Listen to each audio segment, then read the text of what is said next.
জাতীয়তাবাদী দল বিএনপি ফুলগাজী উপজেলার ফুলগাজী সদর ১ নং ইউনিয়ন ৩ নং ওয়ার্ড কর্তৃক আয়োজিত আজকের এই গণসংযোগের সম্মানিত নেতৃবৃন্দ, কর্মী ভাইরা, নীলক্ষী ওয়ার্ডের সকল পর্যায়ের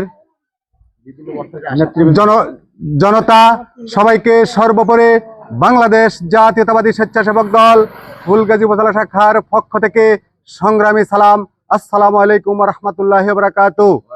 প্রিয় উপস্থিতি, আপনারা দেখেছেন ইতিমধ্যে নীলক্ষী ৩ নং ওয়ার্ডে আমরা ওয়ার্ক করেছি। সেখানে আমাদের মা বোনরা ধানের শীষের পক্ষে, খালেদা জিয়ার পক্ষে তাদের যে শ্রদ্ধা দেখিয়েছেন, আমরা সত্যি অভিভূত হয়েছি। প্রিয় উপস্থিতি, আপনারা জানেন ১৯৯১ সালে বাংলাদেশ জাতীয়তাবাদী দল বিএনপির চেয়ারপারসন দেশনেত্রী বেগম খালেদা জিয়া এই দেশে যখন প্রথম নির্বাচন করেছিলেন, সেই নির্বাচনে নীলক্ষী ওয়ার্ডে বাংলাদেশ জাতীয়তাবাদী দল বিএনপিকে বিপুল ভোটে এই নীলক্ষী কেন্দ্রে আপনারা জয়যুক্ত করেছিলেন।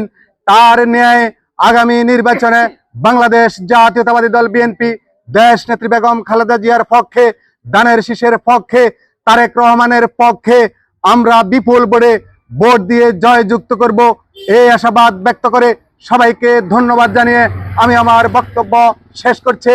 খোদা হাফেজ। বাংলাদেশ জিন্দাবাদ, বাংলাদেশ জাতীয়তাবাদী স্বেচ্ছাসেবক দল জিন্দাবাদ।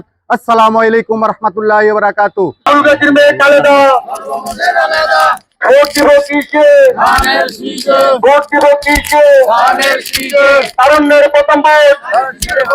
তারুণ্যের প্রথম ভোট।